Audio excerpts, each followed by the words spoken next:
Is Meghan Markle's quest for global stardom about to crash and burn? She thought she could steal the spotlight at Miss World 2025 in Hyderabad, but India delivered a brutal reality check that's got the world buzzing. This isn't just a story about a rejected visa. It's about ambition, miscalculation, and a country that refused to bow to a former royal's demands. In 2025, Meghan's been pushing hard to rebrand herself with a new Netflix show, a lifestyle line called As Ever, and a podcast that's barely making waves. Yet this latest scandal might be her biggest misstep yet. Stick around, because every twist in this saga reveals something juicier than the last. Meghan Markle had a vision, a triumphant appearance at the Miss World 2025 grand finale in Hyderabad's HITEX Exhibition Center. Her team was working overtime, leaking details to tabloids about her role as a VIP guest. Stylists were sketching glamorous outfits, PR statements were polished, and the media was already hyping her as the event's shining star. This wasn't just about showing up. It was a calculated move to tie her As Ever lifestyle brand to a global stage.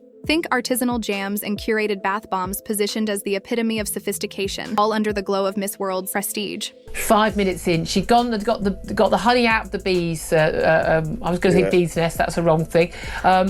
Beehive, and then she started making bath bombs for her guests. Meghan's camp painted her as a philanthropist ready to inspire, but they forgot one crucial detail. You can't show up to a party you weren't invited to. And that oversight was about to unravel their entire plan. The bombshell dropped. Without warning, Indian immigration officials didn't just reject Meghan's visa, they slammed the door shut with no room for negotiation. This wasn't a clerical error or a missing form. It was a flat-out, no excuses denial. Miss World organizers piled on, with a statement that cut deep. Meghan Markle was never invited, never considered, and had no role in their event. No seat was reserved at the HITEX Exhibition Center.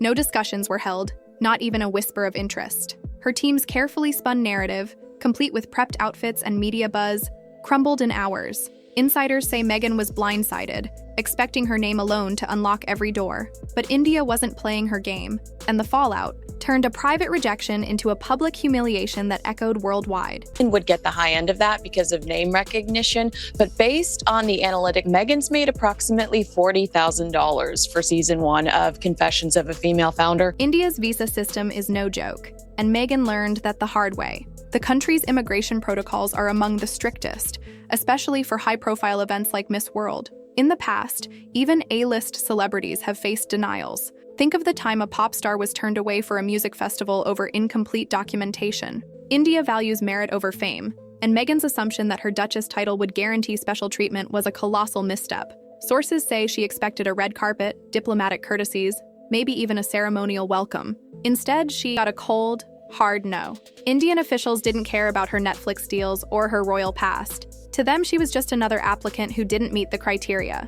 And that criteria included something Meghan's team overlooked: an actual invitation. But why did India take such a firm stance? The answer lies in a cultural truth that Meghan misread entirely. This wasn't just about bureaucracy. It was about pride. India, with its rich history and fierce sense of sovereignty, doesn't bend for celebrity clout. Miss World isn't a Hollywood red carpet. It's a platform rooted in purpose, not privilege. Indian journalists pointed out that the pageant's organizers prioritize authenticity, and Meghan's attempt to insert herself felt like a publicity stunt. One op-ed put it bluntly, "India doesn't roll out visas for self-proclaimed royalty." The rejection wasn't personal, it was principled. It reflected a broader sentiment. Respect is earned, not demanded. Meghan's team thought they could bypass protocol with media spin, but India's response was a masterclass in standing firm.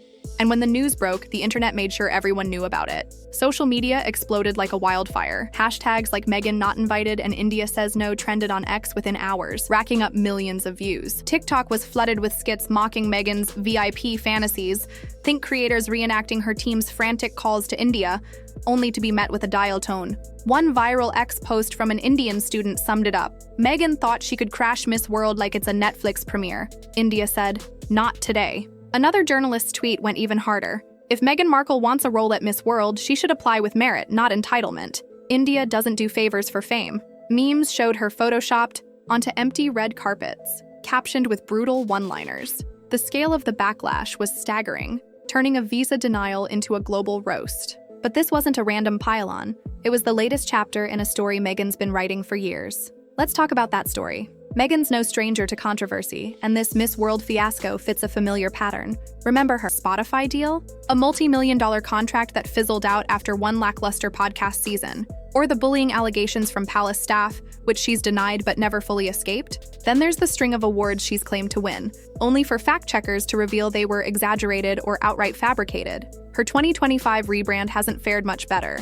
The as-ever lifestyle brand, think overpriced jams, and vague wellness products, has been mocked for its lack of clarity. One ex-post called it a jam empire with no jars. Her Netflix show, With Love, Meghan, got decent views but scathing reviews, with critics calling it a glossy infomercial. Each misstep paints the same picture.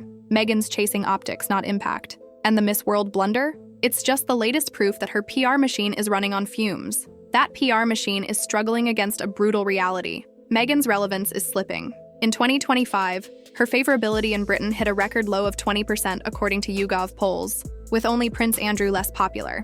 Across the pond, her American audience is cooling too. Fast Company reported her Confessions of a Female Founder podcast earned just $40,000 for its first season, pocket change compared to her Spotify days. Meanwhile, Prince William and Catherine are redefining royal influence, leading global initiatives on mental health and climate change. Their actions speak louder than headlines, while Meghan's stuck in a cycle of clickbait and controversy. Her as-ever brand, meant to rival Goop, is floundering. Rumors swirled on X that she's already pulling products like her signature jam due to low sales. The Miss World rejection didn't just sting, it exposed how far her star has fallen. But why did she think she could claim a stage like Miss World in the first place? Miss World isn't just a beauty pageant. It's a global platform for women who drive real change. Take Aishwarya Rai, a 1994 winner who's raised millions for education, or Priyanka Chopra, who's championed girls' rights worldwide. These women earned their spotlight through decades of work, not media leaks. Miss World 2025, set in Hyderabad, will celebrate similar legacies. Contestants who've built schools, fought for healthcare, or empowered communities. Meghan's attempt to join that stage felt hollow. Her as-ever brand, with its murky promises of lifestyle products, doesn't align with the pageant's ethos of substance over style. Critics on X called her move opportunistic, pointing out that crashing a philanthropy-driven event with a PR stunt was tone-deaf at best. India's rejection wasn't just about a visa. It was a statement that Miss World's stage is for those who've walked the walk, not just talked the talk. Zoom out, and this saga reveals a deeper truth about Meghan's journey. Since stepping back from royal duties in 2020, she's been locked in a battle to stay relevant. Her Netflix specials, her tell-all interviews, her Archetypes podcast, all promised a new chapter, but delivered more drama than depth. Lawsuits against the press, family feuds with the royals, and whispers of staff turnover keep her in the headlines, but not the way she wants. Recent X posts speculate she's burning through PR teams faster than her jam inventory, with one insider claiming, Meghan's payroll is a revolving door, nobody can keep up with her demands. Then there's the cultural disconnect. India, a nation that reveres humility and service, saw through her attempt to manufacture a moment. You can't demand respect from a country you've never truly engaged with, and Meghan's lack of groundwork showed. This wasn't just a rejection, it was a global signal that her strategy of controversy over substance is crumbling. So where does Meghan go from here? The Miss World 2025 debacle isn't just a visa denial, it's a turning point. India didn't just close a door, it held up a mirror to how the world sees her now. Not as a royal icon, not as a trailblazer, but as a former actress grasping for a spotlight that's fading fast. The numbers don't lie. Her brand deals are shrinking, her projects are stalling, and public patience is wearing thin. Even neutral countries like India are drawing lines, refusing to play along with her narrative. Miss World will go on without her, celebrating women who've earned their place through action, not headlines. The question now is whether Meghan can pivot, or if she'll keep chasing a royal fantasy that no longer exists. Is this the moment she rethinks her approach, or will she double down on the drama? Drop your thoughts in the comments, because the world's watching, and so are we.